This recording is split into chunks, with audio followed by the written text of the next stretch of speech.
नमस्कार दोस्तों, आज हम जानेंगे एकादशी को जगन्नाथ में उल्टा क्यों लटकाया गया। आज हम आपको ऐसी कथा सुनाने जा रहे हैं जो कि जगन्नाथ से जुड़ी हुई है। एक ऐसी कथा जो आपके मन को छू जाएगी। आज हम आपके लिए नया वीडियो और एक नई कहानी लेकर आए हैं। आज की कथा अत्यंत ज्ञानवर्धक और प्रेरणादायक है। कथा शुरू करने से पहले आपसे एक विनम्र निवेदन है। शास्त्रों में कहा गया है कि अधूरी छोड़ी गई कथा दुख और पाप का कारण बनती है, इसलिए इसे अंत तक अवश्य सुने। और अगर आप अपनी माँ से सच्चा प्रेम करते हैं तो इस वीडियो को लाइक करें, हमारे चैनल को सब्सक्राइब करें और कमेंट में माँ लिखकर अपना समर्थन दें। तो आइए बिना किसी विलंब के आरंभ करते हैं आज की प्रेरणादायक कथा। कलिंग प्रदेश की धरती, जहाँ समुद्र की लहरें मंदिर की दीवारों को चूमती हैं, जहाँ हर सांस में जय जगन्नाथ की गूंज सुनाई देती है, जहाँ भगवान स्वयं नील माधव के रूप में विराजमान है। ये वही पवित्र स्थान है जहाँ द्वापर युग से लेकर आज तक भगवान जगन्नाथ, बलभद्र और सुभद्रा की अद्भुत त्रिमूर्ति विराजमान है। लेकिन क्या आप जानते हैं भक्तों, इस पवित्र धाम में एक ऐसी परंपरा है जो पूरे संसार में कहीं नहीं मिलती। जब पूरी दुनिया में एकादशी का व्रत रखा जाता है, जब हर घर में एकादशी माता की पूजा होती है, तब जगन्नाथपुरी में एकादशी को उल्टा लटका दिया जाता है। हाँ भक्तों, आपने सही सुना, एकादशी को उल्टा लटका दिया जाता है। क्यों? क्या कारण है इसके पीछे? क्या कोई अपराध किया था एकादशी ने? क्या कोई श्राप मिला था उसे? या फिर ये भगवान की कोई विशेष लीला है? आइए मैं आपको ले चलता हूँ उस समय में जब ये सब घटित हुआ था। ये बात है सतयुग की, जब धर्म अपने चरम पर था, जब भक्ति ही जीवन का आधार थी। उस समय इस धरती पर एक राजा राज करते थे जिनका नाम था महाराज इंद्रद्युम्न। वे विष्णु के परम भक्त थे। उनका पूरा जीवन ही भगवान की सेवा में समर्पित था। महाराज इंद्रद्युम्न का एक ही सपना था, एक ही लक्ष्य था। वे चाहते थे कि भगवान विष्णु उनके राज्य में, उनकी धरती पर स्वयं प्रकट हो और सदा के लिए वहाँ विराजमान हो जाए। दिन रात वे इसी चिंतन में लगे रहते। राजकाज में मन नहीं लगता। दरबार में बैठे हैं तो भी मन भगवान के ध्यान में ही रमा रहता। एक दिन महाराज को एक साधु मिले। वे साधु कोई साधारण संत नहीं थे। वे थे महान तपस्वी नारद मुनि के शिष्य। उन्होंने राजा को बताया कि समुद्र के किनारे नीलांचल पर्वत पर एक गुफा है जहाँ नील माधव नाम से भगवान विष्णु की एक अद्भुत मूर्ति विराजमान है। वो मूर्ति नीले रंग की है और उसमें अद्भुत दिव्य शक्ति है। ये सुनकर महाराज का हृदय खुशी से उछल पड़ा। वे तुरंत उठे और अपने मंत्रियों से कहा कि चलो हम उस पवित्र स्थान पर चलते हैं। लेकिन साधु ने उन्हें रोक दिया और कहा कि महाराज धैर्य रखें। वो मूर्ति सबको दर्शन नहीं देती। उसे केवल वही देख सकता है जिसका हृदय पूर्णतया पवित्र हो, जिसकी भक्ति में लेश मात्र भी छल कपट न हो। महाराज ने कहा तो फिर मैं कैसे उन्हें देख सकता हूँ? साधु मुस्कुराए और बोले तपस्या करनी होगी महाराज, कठोर तपस्या, और सबसे बढ़कर एकादशी व्रत का पालन करना होगा। एकादशी माता की कृपा से ही भगवान प्रसन्न होते हैं। ये सुनकर महाराज ने उसी क्षण से एकादशी व्रत का संकल्प ले लिया। हर एकादशी को वे निर्जल व्रत रखने लगे। पूरे दिन भगवान का नाम जपते, पूरी रात जागरण करते। उनकी भक्ति देखकर प्रजा भी प्रभावित होने लगी। धीरे धीरे पूरे राज्य में एकादशी का महत्व बढ़ने लगा। इस तरह 12 वर्ष बीत गए। 12 वर्ष की कठोर तपस्या, 12 वर्ष का निरंतर व्रत। महाराज का शरीर कमजोर हो गया था। चेहरे पर तेज था, लेकिन शरीर में शक्ति क्षीण हो गई थी। लेकिन उनका मन अडिग था, उनका विश्वास अटूट था। 13वें वर्ष की पहली एकादशी के दिन जब महाराज ध्यान में बैठे थे, तब उन्हें एक दिव्य आवाज सुनाई दी। वो आवाज कह रही थी, इंद्रद्युम्न उठो, तुम्हारी तपस्या सफल हुई। नीलांचल पर्वत पर जाओ, वहाँ तुम्हें नील माधव के दर्शन होंगे। महाराज की आंखें खुली, उनके नेत्रों से अश्रुधारा बह निकली। 12 वर्षों की प्रतीक्षा का फल मिलने वाला था। वे तुरंत उठे और अपने सेवकों के साथ नीलांचल की ओर चल पड़े। समुद्र के किनारे घने जंगलों के बीच ऊंचे पर्वत पर चढ़ते हुए वे उस गुफा में पहुंचे और वहां उस अंधेरी गुफा में एक अद्भुत दिव्य ज्योति चमक रही थी। उस ज्योति के बीच में विराजमान थे नीलमाधव, भगवान विष्णु का वो अद्भुत रूप। महाराज गिर पड़े उनके चरणों में, रोने लगे, हिचकियां बंद गई। 12 वर्षों का संचित भाव फूट पड़ा। वे बोले, हैं प्रभु, मैं धन्य हो गया, मेरा जीवन सफल हो गया, अब मुझे और कुछ नहीं चाहिए। लेकिन भगवान ने उनसे कहा, नहीं इंद्रद्युम्न, अभी तुम्हारा काम पूरा नहीं हुआ। तुम्हें एक भव्य मंदिर बनवाना है जहाँ मैं सदा के लिए विराजमान रहूंगा। लेकिन ये मूर्ति नहीं, एक नया रूप, एक अद्भुत रूप जो पहले कभी नहीं देखा गया। महाराज ने पूछा, कैसा रूप प्रभु? भगवान बोले, धैर्य रखो, समय आने पर सब स्पष्ट हो जाएगा। तुम मंदिर बनवाना शुरू करो। जब मंदिर तैयार होगा तब मैं स्वयं अपने नए रूप में प्रकट होऊंगा। महाराज वापस लौटे। उनके मन में उत्साह था, लेकिन एक जिज्ञासा भी थी, वो नया रूप कैसा होगा? लेकिन उन्होंने सोचा कि ये तो भगवान की लीला है, समय आने पर सब पता चल जाएगा। महाराज ने तुरंत मंदिर निर्माण का कार्य शुरू करवा दिया। देश विदेश से कारीगर बुलवाए गए, सबसे अच्छे शिल्पकार, सबसे कुशल कलाकार। सोने चांदी का उपयोग किया गया, रत्नों से सजाया गया। ये मंदिर ऐसा होना था कि स्वर्ग के देवता भी देखकर ईर्ष्या करें। मंदिर का निर्माण चल रहा था। महीनों बीत गए, मंदिर की दीवारें खड़ी हो गई, गुंबद बन गया। अब केवल मूर्तियों की प्रतीक्षा थी। एक दिन समुद्र में तूफान आया, भयंकर तूफान, ऐसा तूफान कि सब डर गए। लेकिन तूफान के बाद समुद्र तट पर एक विशाल नीम का पेड़ आकर गिरा। वो कोई साधारण पेड़ नहीं था, उसमें से दिव्य सुगंध आ रही थी और एक अद्भुत तेज निकल रहा था। महाराज को खबर मिली, वे दौड़ कर आए। उन्होंने समझ लिया कि ये भगवान का ही संकेत है। उन्होंने घोषणा करवाई कि जो कोई भी इस पेड़ से मूर्ति बना सकता है वो आगे आए। लेकिन कोई नहीं आया, क्योंकि वो पेड़ अद्भुत था। कोई औजार उस पर काम नहीं कर रहा था। छेनी टूट जाती, आरी टूट जाती, कोई कारीगर उसे काट नहीं पा रहा था। महाराज चिंतित हो गए। इतना बड़ा मंदिर बना लिया, लेकिन मूर्ति कैसे बनेगी? वे रोज उस पेड़ के पास आते और भगवान से प्रार्थना करते। एक दिन एक बूढ़े बढ़ी आए, उनके साथ उनका पोता भी था। बूढ़े बढ़ी ने कहा, महाराज, मैं ये मूर्तियां बना दूंगा, लेकिन एक शर्त है, मैं 21 दिन तक एक बंद कमरे में काम करूंगा। उस दौरान कोई भी, आप भी नहीं, उस कमरे का दरवाजा नहीं खोलेगा। 21 दिन बाद मूर्तियां तैयार होंगी। महाराज को ये शर्त अजीब लगी, लेकिन उन्हें कोई और रास्ता भी नहीं दिख रहा था। उन्होंने हाँ कर दी। बूढ़े बढ़ी और उनके पोते ने नीम के पेड़ को एक बड़े कमरे में रखवाया और अंदर से दरवाजा बंद कर लिया। अब इंतजार शुरू हुआ। पहला दिन बीता, दूसरा दिन बीता। कमरे के अंदर से हथौड़ी और छेनी की आवाजें आ रही थी।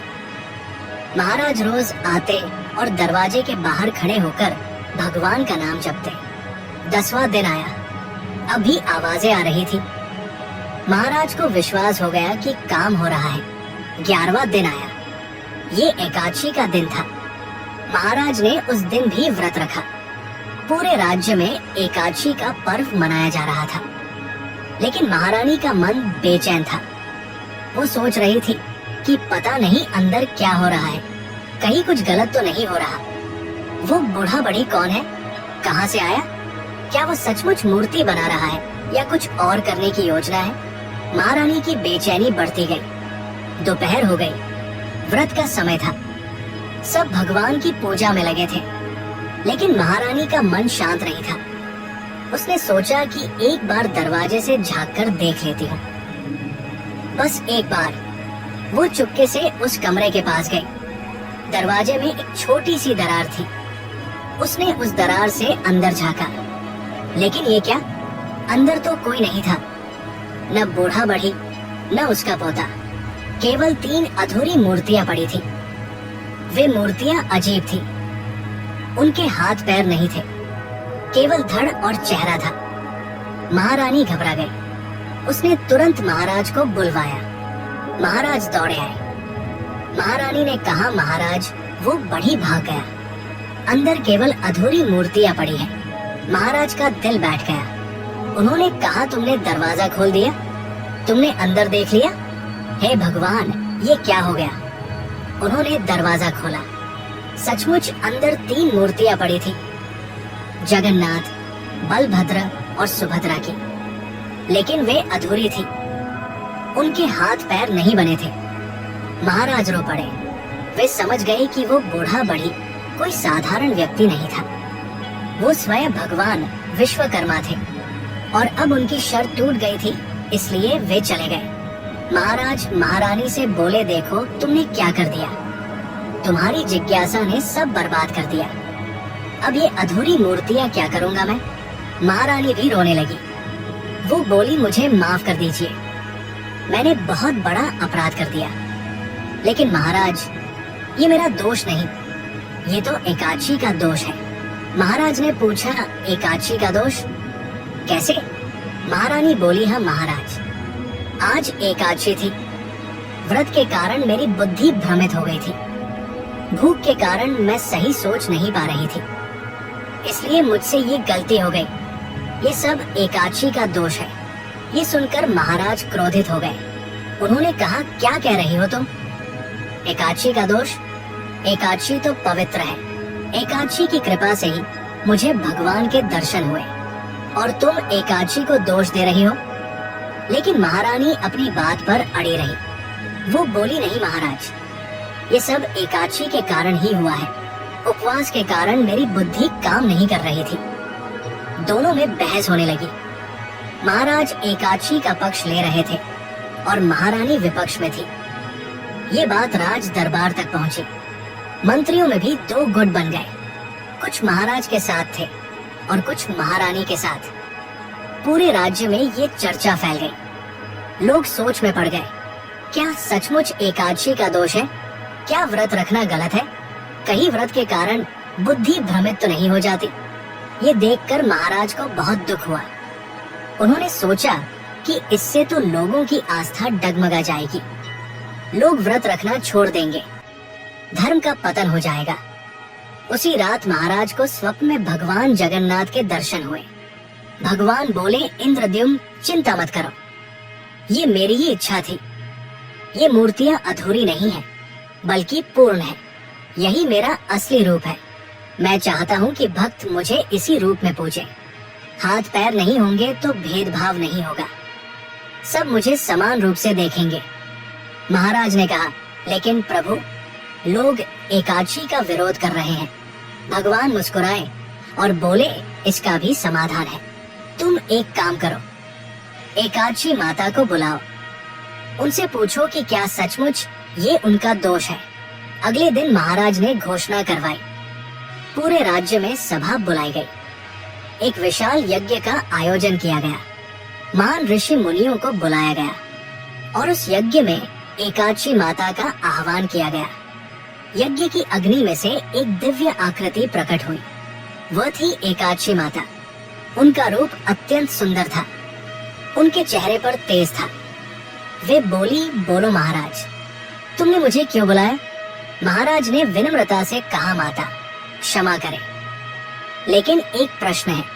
महारानी कहती है कि आपके व्रत के कारण उनकी बुद्धि भ्रमित हो गई थी और उन्होंने दरवाजा खोल दिया।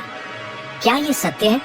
एकादशी माता ने पूरे दरबार को देखा, फिर बोली, ये असत्य है महाराज। मैं किसी की बुद्धि भ्रमित नहीं करती, बल्कि मेरे व्रत से तो बुद्धि और भी तेज होती है। जो मुझे सच्चे मन से मानता है उसका विवेक बढ़ता है, घटता नहीं। महारानी ने अपनी गलती का दोष मुझ पर मढ़ दिया है। ये सुनकर महारानी लज्जित हो गई। उसने एकादशी माता से क्षमा मांगी, लेकिन तब तक बहुत देर हो चुकी थी। पूरे राज्य में एकादशी के खिलाफ बातें फैल चुकी थी। लोग संदेह करने लगे थे। महाराज बहुत दुखी हुए। उन्होंने एकादशी माता से कहा, माता, आपका अपमान हो गया, इसकी सजा मुझे मिलनी चाहिए। एकादशी माता बोली, नहीं महाराज, सजा तो मुझे मिलनी चाहिए। महाराज चौंक गए। आपको सजा? क्यों माता? एकादशी माता बोली, क्योंकि मेरे नाम पर ये सब हुआ। भले ही मेरा दोष न हो, लेकिन मेरा नाम तो लिया गया, इसलिए मुझे सजा भुगतनी होगी। महाराज ने कहा, नहीं माता, ये अन्याय होगा। लेकिन एकादशी माता अपने निर्णय पर अड़िग थी। वे बोली, महाराज, मैं ये सजा स्वीकार करती हूँ, लेकिन एक शर्त है, ये सजा ऐसी होनी चाहिए कि पूरे संसार में सबको पता चले कि एकादशी को सजा मिले। तभी लोगों का संदेह दूर होगा, तभी लोग फिर से एकादशी व्रत रखने लगेंगे। महाराज सोच में पड़ गए, कैसी सजा दी जाए? तब भगवान जगन्नाथ ने उन्हें प्रेरणा दी। महाराज ने घोषणा की कि आज से जगन्नाथपुरी में हर एकादशी को सजा के रूप में उल्टा लटकाया जाएगा। मंदिर में एकादशी को उल्टा लटकाया जाएगा, ताकि पूरा संसार देख सके कि एकादशी को सजा मिली है। एकादशी माता मुस्कुराई। उन्होंने कहा, ये सजा मुझे स्वीकार है, लेकिन याद रखना, ये मेरी सजा नहीं, मेरा त्याग है। मैं अपने भक्तों के लिए ये सब सह रही हूँ, ताकि उनकी आस्था बनी रहे, उनका विश्वास बना रहे। और उसी दिन से ये परंपरा शुरू हो गई। जगन्नाथपुरी में हर एकादशी को उल्टा लटकाया जाने लगा। पूरे संसार में ये खबर फैल गई। लोग आश्चर्यचकित थे। सब सोच रहे थे कि जगन्नाथपुरी में एकादशी को सजा मिली है, लेकिन भक्तों, ये सजा नहीं थी। ये तो एकादशी माता का महान त्याग था। उन्होंने अपना अपमान सहा ताकि लोगों की आस्था बनी रहे। उन्होंने अपनी प्रतिष्ठा दांव पर लगा दी ताकि धर्म की रक्षा हो सके। और जब लोगों ने ये समझा, जब उन्हें एकादशी माता के त्याग का पता चला, तब उनकी आस्था और भी बढ़ गई। लोग और भी श्रद्धा से एकादशी व्रत रखने लगे। पूरे भारत में एकादशी का महत्व बढ़ गया। महाराज इंद्रद्युम्न ने उन अधूरी मूर्तियों को ही भव्य मंदिर में स्थापित कर दिया। और भगवान जगन्नाथ, बलभद्र और सुभद्रा उसी रूप में आज भी विराजमान है। वे अधूरी नहीं है भक्तों, वे तो पूर्ण है, क्योंकि भगवान को हाथ पैर की जरूरत नहीं। वे तो भक्ति से प्रसन्न होते हैं, रूप से नहीं। और आज भी जब जगन्नाथपुरी में एकादशी आती है, तो एकादशी माता को उल्टा लटकाया जाता है। लेकिन ये सजा नहीं है भक्तों, ये तो उनके महान त्याग की स्मृति है। ये उनकी महानता का प्रतीक है। जब आप कभी जगन्नाथपुरी जाएं और एकादशी को उल्टा लटका हुआ देखें, तो ये मत सोचिए कि ये अपमान है, बल्कि याद कीजिए उस महान त्याग को जो एकादशी माता ने किया था। याद कीजिए कि कैसे उन्होंने अपनी प्रतिष्ठा का बलिदान दिया ताकि धर्म की रक्षा हो सके। और ये भी याद रखिए कि महारानी ने जो गलती की थी, वो एकादशी के कारण नहीं थी। वह तो उनकी अपनी जिज्ञासा और अधैर्य का परिणाम था। एकादशी व्रत तो पवित्र है, वो बुद्धि को भ्रमित नहीं करता, बल्कि और भी स्पष्ट बनाता है। आज पूरे संसार में लोग जानते हैं कि जगन्नाथपुरी में एकादशी को उल्टा लटकाया जाता है। और जब वे इसका कारण जानते हैं, तो उनकी आस्था और भी बढ़ जाती है। वे और भी श्रद्धा से एकादशी व्रत रखने लगते हैं। तो जब आप एकादशी का व्रत रखें, तो पूरे मन से रखिए, श्रद्धा से रखिए, विश्वास से रखिए। और याद रखिए कि ये केवल भोजन का त्याग नहीं है, ये तो आपके मन की अशुद्धियों का त्याग है, ये आपके विकारों का त्याग है। जब आप एकादशी का व्रत रखते हैं, तो आप एकादशी माता के उस महान त्याग का सम्मान करते हैं। आप उनके प्रति कृतज्ञता व्यक्त करते हैं और आप भगवान के करीब पहुंचते हैं। भक्तों, ये कहानी यही समाप्त होती है। भगवान जगन्नाथ की जय, एकादशी माता की जय, महाराज इंद्रद्युम्न की जय। जय जगन्नाथ, जय जगन्नाथ, जय जगन्नाथ।